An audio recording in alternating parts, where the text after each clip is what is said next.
Yes, this is what I would call a sickness. All these parts behind me have costed upwards of $38,000. And this isn't even all of it. There's more in my garage, there's more in the back room, and there's more coming in. And I never, ever thought that I would be this far into a build and have this much money spent, because it wasn't ever my goal. But what actually was my goal? Well, it would be easier if I just tell you how and why I got this car. This 67 Fastback used to look like this. Now almost $50,000 later, it looks like this.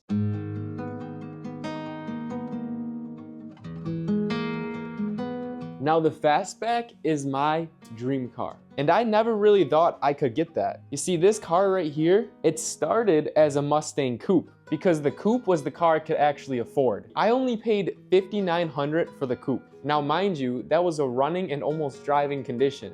Okay, so ask me that question that you always want to ask. Why didn't I just buy a Fastback? And the answer is simple. Fastback shells started at $20,000 to $25,000 for a rusted out shell, and you would have to replace all of the metal regardless. I mean, yeah, you get the VIN identity of a Fastback, but that's it. If you replace all of the metal on it regardless, then it's the same thing I'm doing here, except it doesn't have a Fastback VIN. It has a Coupe VIN. Now, I understand what you're seeing here is absurd. This is a lot of parts in inventory. And I know most of you are probably saying like, is this kid nuts? He spent that much on a car so far? Well, no, I actually spent more than that because I'm not even including the cost of the car. Everything included is above 50 grand all day easily. And I have a spreadsheet and I actually calculated everything. So all this you see here isn't even all of it because I have parts on sponsor that are coming in that I can't even show yet. This is not bragging because if I was bragging, it would be like I could actually afford all this. I really can, and I don't know what I'm doing. I just have that mentality that I'm young and dumb one time, and I can financially recover for this. I live with my parents, and this isn't hard to recover from. I could be spending my money on drinking and everything under the sun, but instead I chose cars, which is probably the worst thing.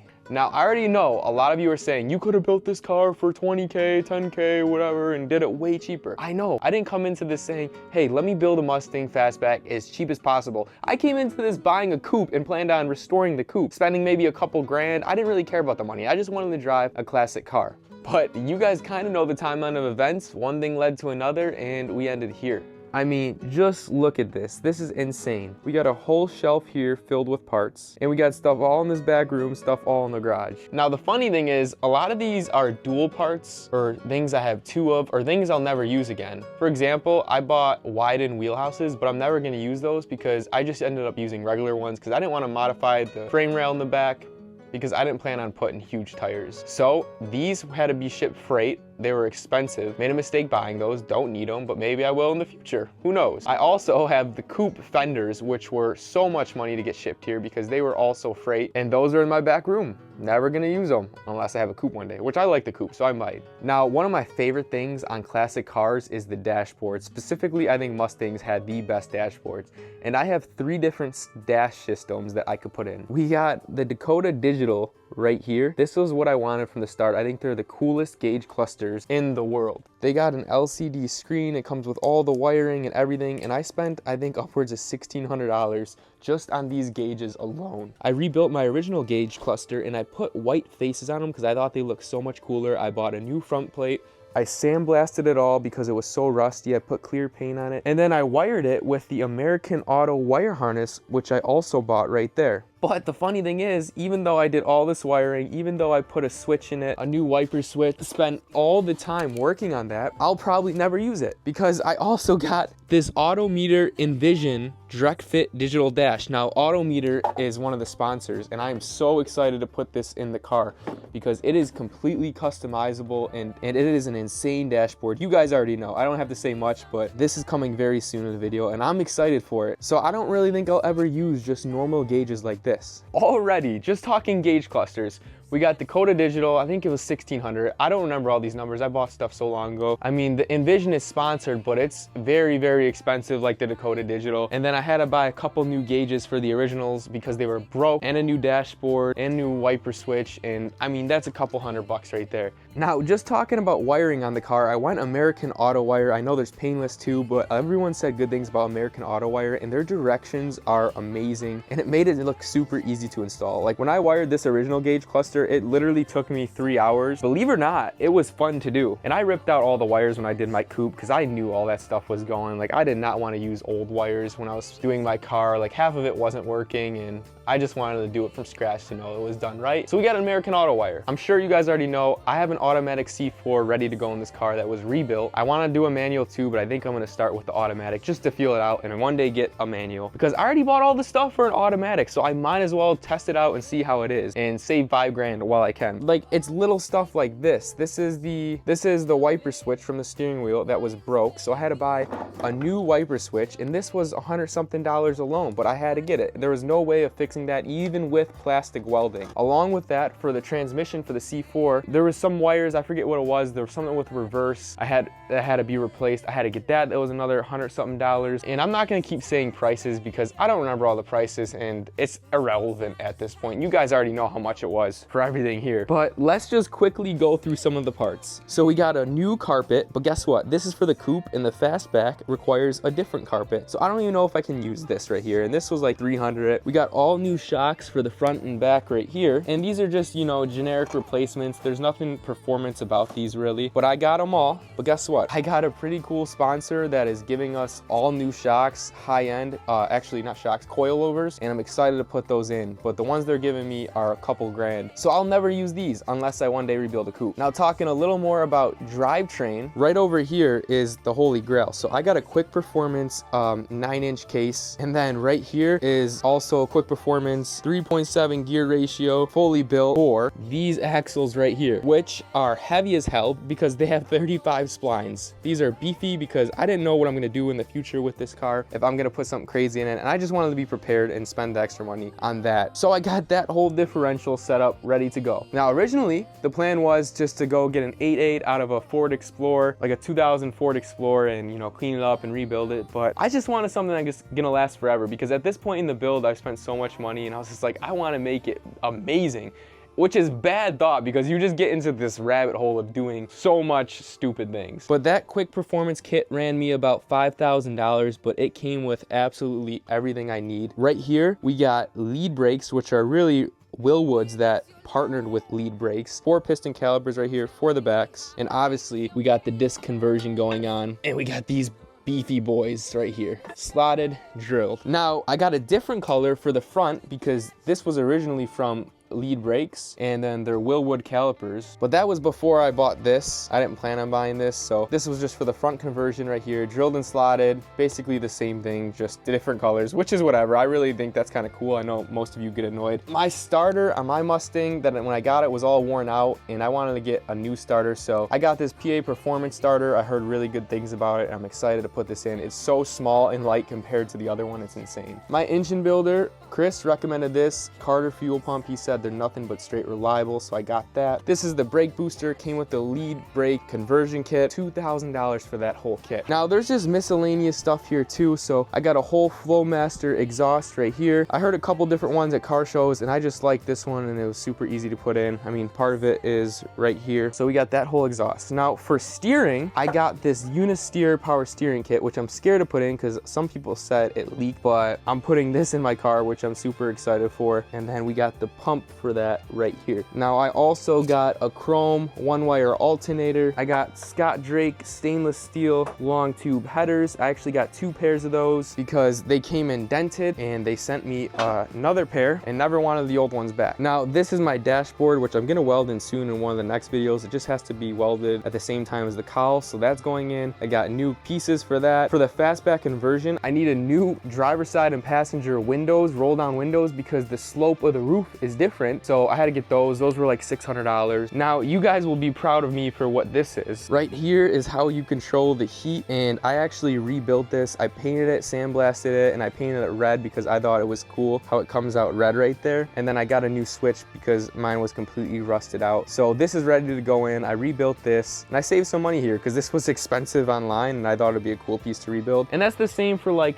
the wiper system right there, those arms. I rebuilt that because that was stuff I could rebuild. Now I had to replace the heater motor, so I got a new heater motor right here, and I got a new heater box and all the seals and wires and cables that go with that. I got insulation for the firewall, and I got 2 gas tanks because my dad and I miscommunicated. He bought me one as a present for, I think, Christmas maybe, I forget, but the one he got wasn't stainless steel, and I wanted stainless steel, so I ended up getting a stainless steel one so we never have to worry about rust, and I think it looks way cooler from underneath. I got new mirrors with the red lights that blink when you turn them on because I thought that was the coolest feature in the world. I saw it at a car show before. And then we got a cold case radiator. I don't even remember all the stuff about it. I just heard great things about that. Maybe one day I'll have to upgrade to something bigger. We'll see, but that shouldn't be any problem. And then same for this. I got an electric fan instead of a mechanical one. And then we got some new leaf springs here because my other ones were definitely old and abused, but these are 1 inch lowered. And I also got new springs somewhere around here, to be honest with you. I don't know where, but like I said, we got sponsored with a suspension system, so we're not really gonna have to use any of that anyways. But there's a new battery tray because my other one was rusted out. So that's just going over the parts a little. There's so much other stuff here that I haven't even said on this shelf hidden in the back room. The one thing I'll say, when you're building a car, you have to know what you want before going into it. Do you want to just make it run and drive, or are you gonna tackle something like replacing a floor pan and realize the whole car is actually rusty and there's so much else to replace, so you tackle the next thing and the next thing and the next thing, and then it just ends up being a full restoration? Or do you want to just get it driving? You need to know that, because if you just are the type of person that sees something wrong and you just have to fix it, then you're gonna end up like me, spending a ton of money. Now, there's people online that do fastback conversions for super cheap, and you can do that, and that's awesome. But I love the idea of all new parts, a fully new setup in a car. I love that new car feel, but with classic cars. I'm not saying anything I did here was, oh, we also got a torque converter, 2800 stall. I'm not saying anything I did here was smart, but I'm super excited regardless to put all this stuff in my car. And I hope you guys are too, because I'm documenting all this. I have to learn how to put all this in regardless. But for your car, that's something you have to realize. And it's just funny because you get to this point where you're spending more on the parts than the donor car actually costs. Like this differential setup from Quick Performance was, I think, $5,000 something. My car cost $5,900, the original coupe, which is just insane to me. And I'm so excited I'm in a position where I can put that in my car. We also got new front fenders because my other ones, although they were original and probably better, they were rusted out really bad on the inside, and I could have fixed it, but we got new ones. Why not at this point, right? I was more worried about the conversion, so if I could put new metal in and save me some time, that's what I was gonna do. When I talk at car shows about how much people spent on their cars, there's usually 2 things they say. The first thing is, my wife's gonna kill me. And the second thing is, I don't track it because it would hurt my heart. The reason they say those things is because it's not about how much is going into the car. It's about if you enjoyed it at the end. And most people don't want to talk about it because they spent way more than the car is going to be worth, which is how it goes. But if you're enjoying it, what does it matter? I'm having this car for the rest of my life. My kid is going to have this car. Hopefully he doesn't sell it, that little shit, after me, but I plan on having this car forever. So I'm going to put in it what I want to put in it, what's going to make me happy, what I'm going to enjoy. I made an Excel sheet tracking everything, but it's kind of getting boring to do because what does it matter? At least I can make a video saying I spent yada yada yada on my Mustang, but it's true. I did. Also, for the fastback conversion, you need a new glass. My front windshield was already cracked. I didn't need to replace that, but the back one I had to because the fastback conversion made it need a different size glass. So right here, we got some tinted glass for the back and for the front. And of course, that was really expensive. Thankfully, we didn't have to pay freight on it because we drove down to Kentucky to pick it up. What the heck? My gate fell off. That's so weird. That's the first time I've seen that. Now, going into the garage, turn the lights on. Now let me flip this camera. This is the other part that costs a lot. We got the fastback here, the conversion kit, which is upwards of $7 grand. And then we got the original Mustang, which is all in the garbage by now, but this front end, kinda, some of the floor, the rockers, and that was $5,900. Now the fastback kit, I can't get away with that. If I want a fastback, you're gonna need the fastback kit. I also, as you guys know from the last video, I'm replacing the door skins. So those are new door skins, and they're going on the original '67 Mustang door inner structure here. I hope you people people who like the original cars are proud of me for that because I'm doing the door skins. Now there's so many miscellaneous expenses too that you don't think about. All the bolts, all the seal, hinges or hinge rebuild kits, all of the metal you have to buy to hold the car together while you're welding on the inner structure, all of the welding wire, not to mention the welder, the gas that you need to weld it. I mean, everything from jack stands to jack. The amount of freaking tools that I needed to buy to do this car because we didn't have anything. Saws, grinders, air hammers, impact gun. We got a whole sandblaster over here next to the sandblast cabinet. We also got a whole car rotisserie to put this on a rotisserie for when we paint it, so we can paint it underneath. The amount of freaking weld through primer and seam sealer. I mean, just the lights in my garage so I can actually see. When I took my engine out, I needed to buy an engine mount. I needed to buy a cherry picker. Here's all the old original parts. I'm gonna try to reuse these front fender extensions here, but look at all these parts right here in this bin that I had to buy new stuff of because I'm not using the old stuff. One thing I haven't got yet is a new steering wheel because that one's actually cracked. These are the hinges for the front hood, and I want to replace them to those billet ones, but they're really expensive, so I might be using those for now. I had to get new engine mounts because when I originally got my Mustang, the engine would go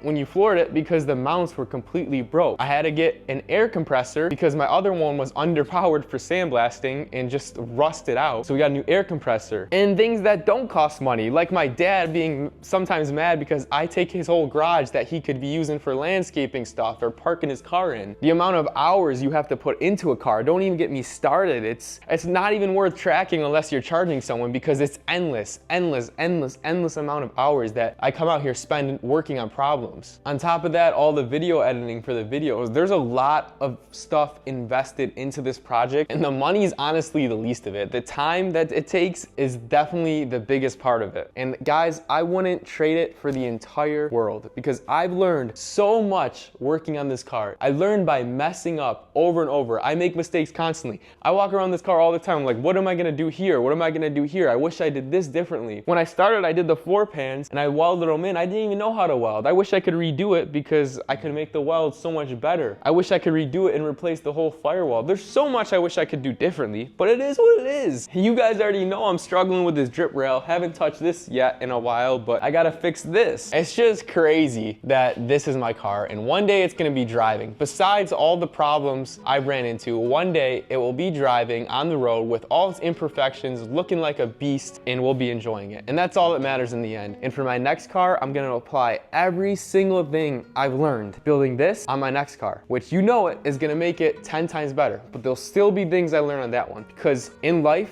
the learning never stops. You always have to learn. We're meant to learn every single day. I don't care if you're 80, I don't care if you're Albert Einstein. There's always more to learn. So I just wanted to hit you guys with some of the reality of what it's like building a car. I know there's people watching this that could do it 10 times cheaper and restore every single part. I know half of you think I'm psycho for spending so much money at 21 years old on this car. I know half of you criticize me for doing this wrong in most areas. But the one thing I have over a lot of people who tell me what to do, how to do it, is I took action on this car. And we're doing it. We got to get through it now. We're already so much money in. But there is also a lot of support from you guys, and I appreciate that so much. Reading your comments, your helpful comments, you guys giving me constructive criticism, I appreciate it. I take nothing to heart. That's one thing for sure about me. And although criticism helps the build, you know what they say, sticks and stones can break my bones, but words never hurt me. That's so true here. Like, I literally get offended by nothing, but that's okay. But there she is, guys. That is the Fastback. That's its current progress. If you're watching this on Thanksgiving, I just want to say, make sure you recognize a couple of things that you're thankful for today. Even if you feel lost or you feel like you have nothing, there's always something you could be thankful for. And recognize it and enjoy it and tell someone you appreciate them, tell someone you love them, tell someone you're thankful for them. I appreciate you guys all so much for watching this channel, for watching this build. And I hope you enjoyed this video, a little different from the episodes because I'm not actually working on the car today, but it's something I've been wanting to show you guys, the cost, what it's really like building a car like this. So God bless you all. Be good, do good, and go Bills.